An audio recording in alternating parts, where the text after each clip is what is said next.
Hey guys, I wanted to make this short video to explain what I believe is the real ending of Transistor. Now, it's been a while since it actually released, but I just finished getting the platinum on it, and I feel comfortable playing through the game a second time and platining it.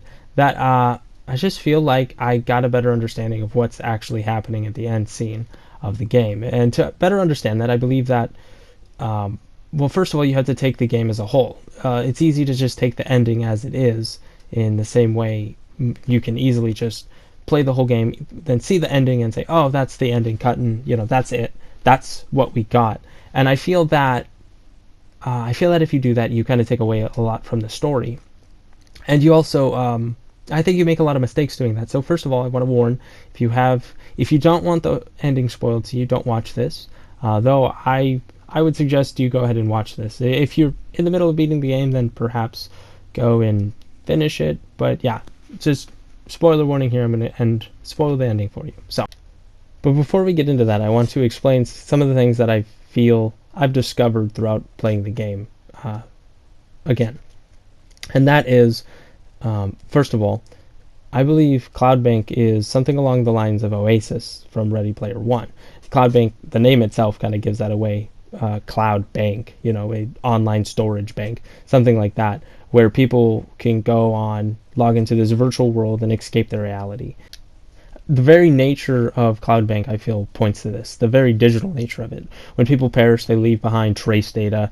The Transistor can download trace data, the digital effects of the world around them, the fact that the processes are said to be the builders of such things, the way the bridge is built, it's all very, very digital seeming. And, in one ways it could be pointed to, this could be the reality, but I feel it's pointing in the opposite direction, that this is not an actual reality, it's a virtual reality that people have come to escape their country. However, the recent incidents with the processes, due to the Camerata's actions and the Transistor's glitch, has led to an awakening of sorts, that the citizens of Cloudbank are no longer able to ignore their realities and have to wake up to their own country. If they weren't trapped in the Transistor, that is, which poses the biggest problem for all the citizens of Cloudbank, which seems that they're all trapped in the Transistor, which is odd because most people think that the Transistor is where you end up in the end of the game. I don't think that's the case, because it consistently points to the fact that if you were trapped in the Transistor, Royce said it, even the man in the sword said it, there's nothing. It's blank. It's like the sky. It's basically being trapped in the sky. You could think like being in a video game, but not a well-made video game, but simply a video game engine, like opening up the Unreal Engine 4, grabbing a character, and then giving him no gravity and just setting him there. There's sky above you, there's sky below you, there's nothing but this blue hum around you. And I think that that's along the lines of what being inside the Transistor is it's almost like being inside of an empty video game, where there's nothing, no meshes, no builds, no coding. It's just you're in this blue hum. And there seems to be constant pointing to that. There's no walls, there's nobody else, and that's why I believe that the ending of Transistor is not as cut as dry as people think it is. But that's obviously the case in the end, where Red sees the man in the sword, and they're both in human form, and they both can talk. Red being the surprising one that can talk. So what happened? Why is this suddenly, if they're not in the Transistor all of a sudden, what happened? And I believe that the answer to that is the whole point to why Red is fighting in the first place. What she's pushing for, once she realizes that the Transistors have wiped out the city, once she starts facing Royce, why she doesn't just let herself get trapped in the Transistor, is because I believe that Royce is still blinded by his own ambitions, something that Red has seen past. Now, Red doesn't talk a lot, so she doesn't get to say what she's thinking very often, except when she types in the terminals, but there's still no answers there.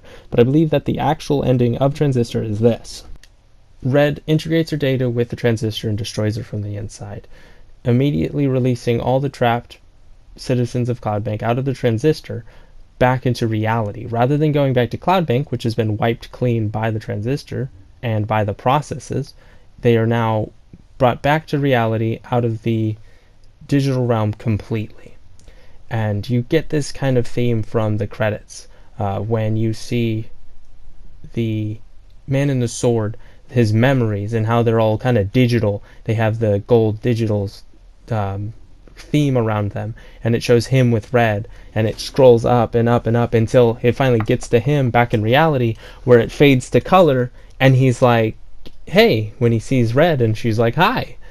And the sudden shift of attitude is because he's now awake, he now sees everything for what it is. He's like, oh, okay, all of that was just a simulation, that wasn't real. But now, thanks to Red's effort, everyone's back in reality. And this would explain the final boss fight and why it's so important. Because there really is, if she just goes and gets trapped in the transistor, there's no point in fighting Royce anyway. But she has to fight Royce because Royce is going to sit there and rebuild Cloudbank all alone while everybody's trapped in the transistor. But Red's not going to let that happen. So Red beats Royce, integrates her data, and then destroys the transistor, and thus releasing everybody. But since this is not a story about everybody, it's not a story of the Camerata, it's a story about Red and the Man and the Sword. Since it's about those two, that's what it ends on. Rest assured that the image that you see before you is about two characters that have escaped the digital realm and are now living in reality together. And I feel that that's the main gist of Transistor. It does it in a bold way, in a very subtle way, where you could sit there and recurse through the story over and over and over again, endlessly repeating it, or you could just accept it as it is, take it where it is, turn it off, and go step out into the real world, step out into the country. And I think it's a very beautiful, underwritten plot line that I, like everybody else, took it one way, and I'm like, wait, what?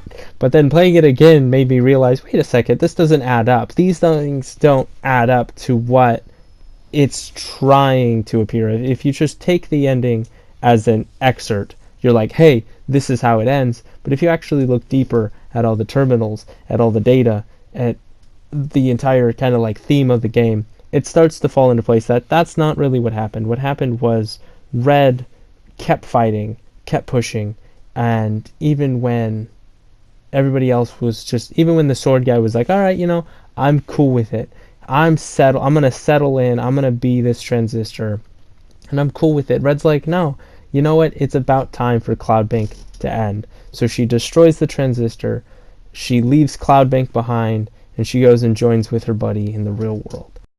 I could go on talking about the processes and the transistor dimension, but I feel that it all kind of summed up within this concept, that it is all just a digital realm, and that the ending is basically Red helping everybody to escape it. And I could go on, but I mean, most of that's pretty much found in the game. So you can play through the game, you can find those things. If you have any questions, feel free to ask. I might make a video detailing those themes a bit more, talking about where the processes came from and where the transistor came from and how all that came into. But I mean, it's all kind of spoken into the game, and if it's not, then I mean, it's just kind of up for you to decipher.